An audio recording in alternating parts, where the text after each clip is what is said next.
Hey friends, welcome back to OCRAN Data. Hello. Today, as you know, is a short episode just to give you some information that I found very interesting because it has a constant presence in our day-to-day lives.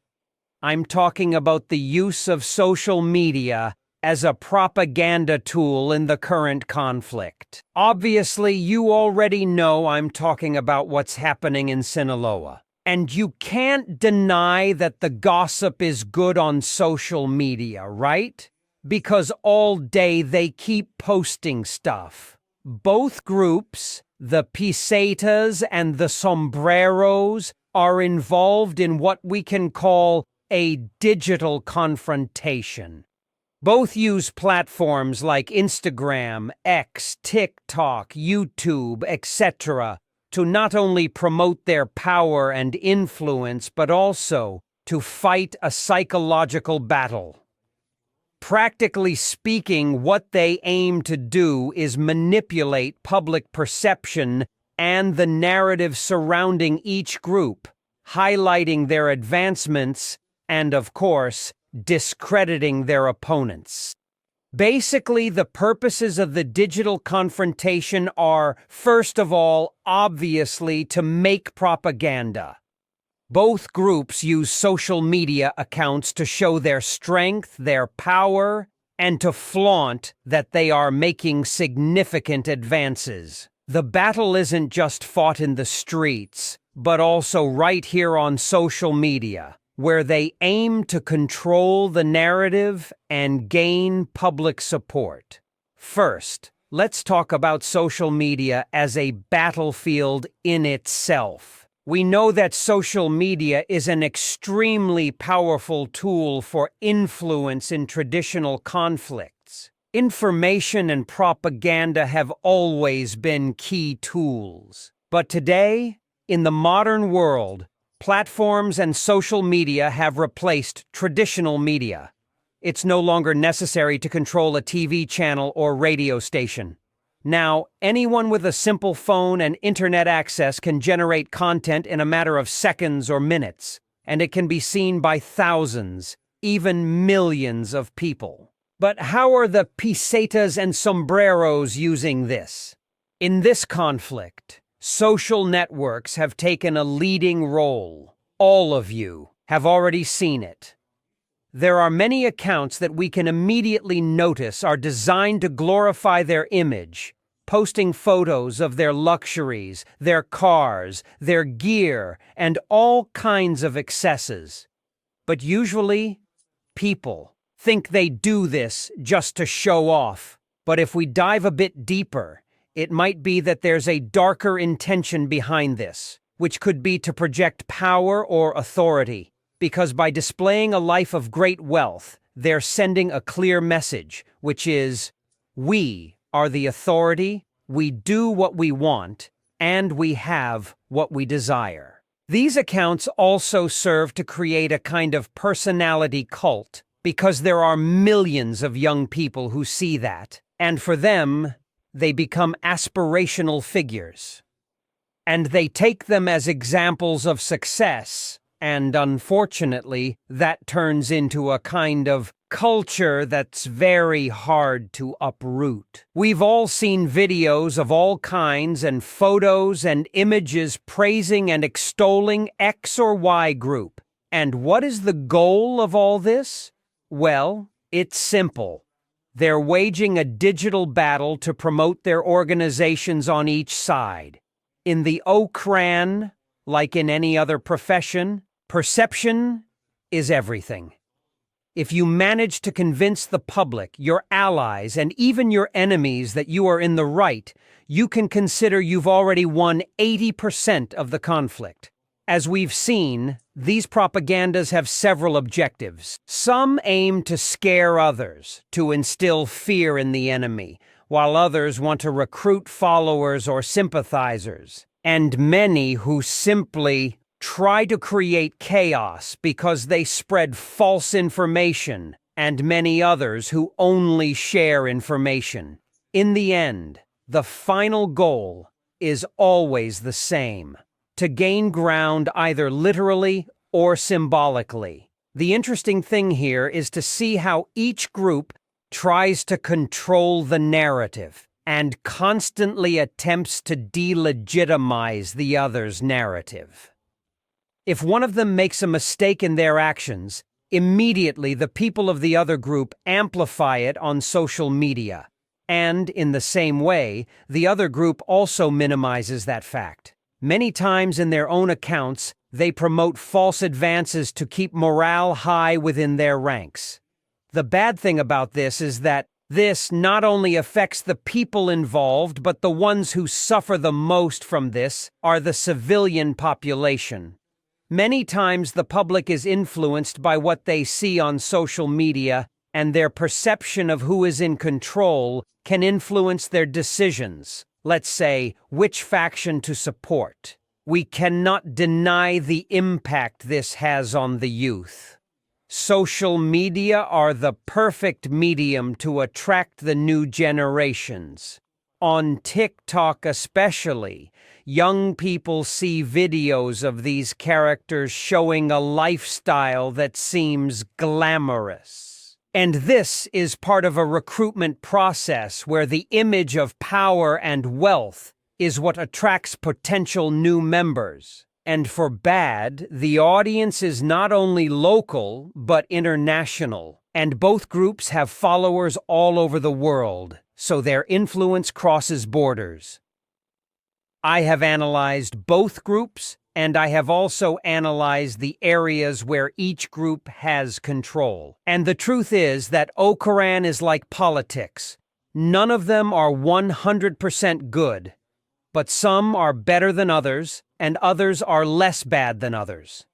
Definitely what they do is wrong, but we have to find the one with whom we will be less worse off. And from what I have seen and the conclusion I have come to is that things will be much better in Sinaloa with the guys with the sombreros. The evidence is clear, and as you know, many things I've said have come to pass. So, that's why I dare to tell you this. I lean in favor of the people from El Salado. I know a bit about this, and I have spent a lot of time analyzing it, and I assure you that you will be better off than with the pesetas. You know, I haven't lied to you, and with what I just told you, they will say that I'm lying. But, quite simply, they are people who are bothered by the truth, but that's their problem. They don't want to accept things as they are, and obviously, they have interests in between. And in these situations, we cannot fool ourselves. There has to be a winner. We all know that Sinaloa is a state dominated by the OCRAN. Mind you, I'm not saying it's right. I just accept what it is.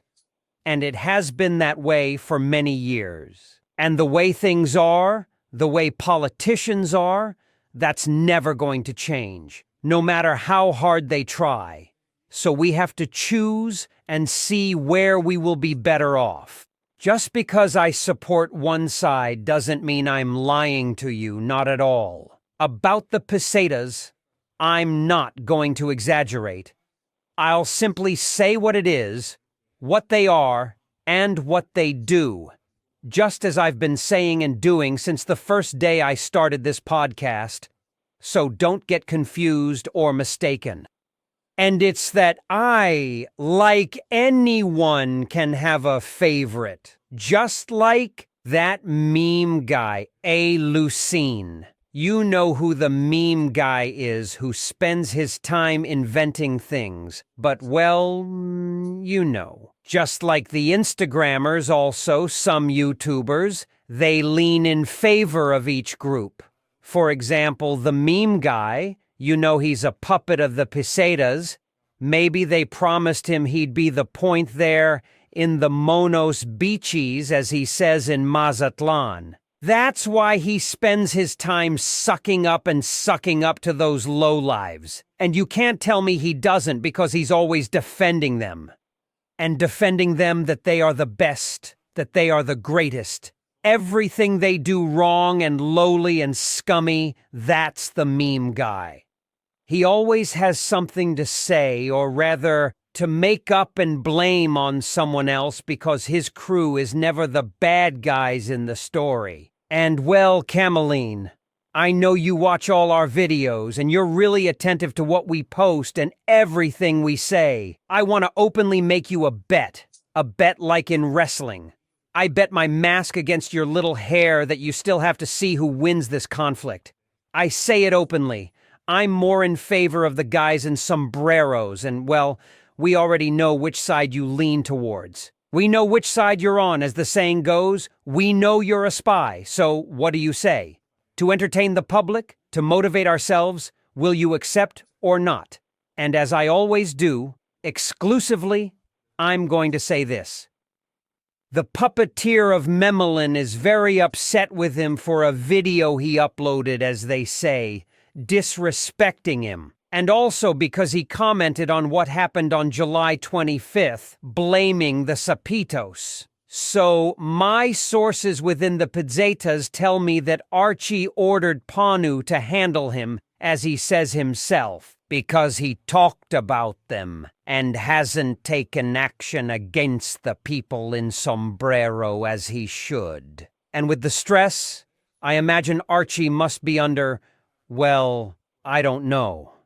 They inform me that he gave the order. So Memeline has to take care because the people he works for are traitors. They just use people and throw them away like trash. And despite everything you've said and made up, I wouldn't like to see another YouTuber end up like they did with the YouTuber Compa Jorge.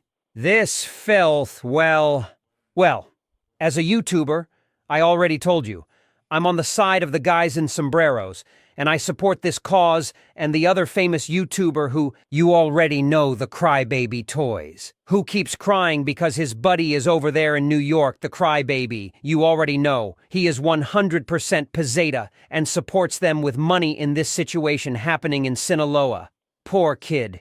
You know how much of a crybaby he is, and they are going to make him cry real good. Here, I'm going to show you a video to remind you of the Crybaby Toys.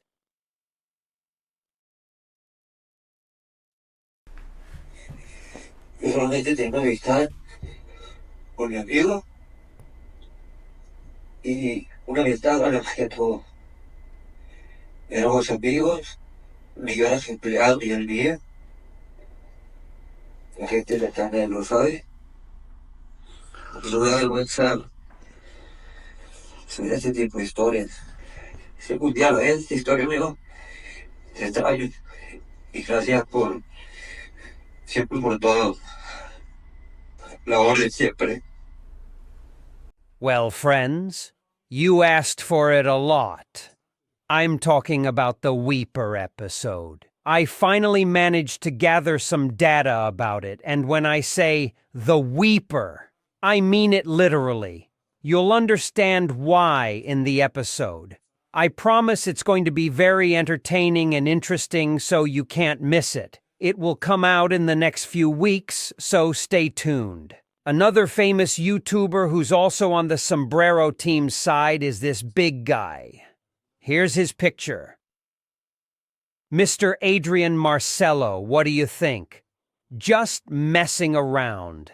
Now let's check out some Instagram accounts that are on either side. First, we have the account Bienbelico01.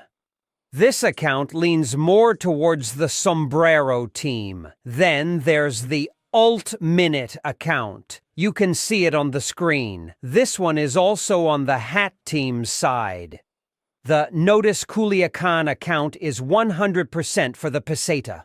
Also, the Sinaloa Sin Filtro account is sponsored by the peseta. The La Numerada account is undoubtedly from the peseta. The Esta Rusiada del Siete account also belongs to the Sombrero team.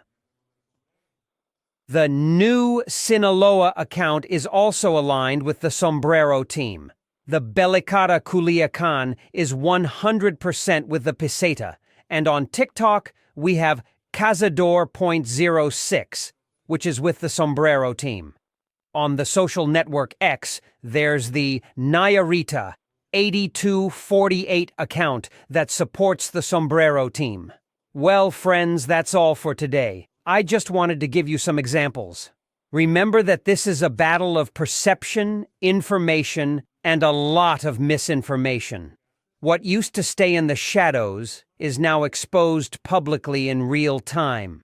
While this digital conflict continues, so does the street conflict in Sinaloa. And like I said, even though I support one group more, don't think we'll lie or spread misinformation. Not at all. On the contrary, we'll show what's 100% real because that was our commitment from day one, to tell things as they are. So, friends, there you have it. I was very happy to be with you again. You know it. Support the podcast and we will keep bringing you great information about everything surrounding this world. And you know that the unique and real narrative of the OCRAN world can only be found here. Goodbye, and see you Friday in a new episode. Until next week.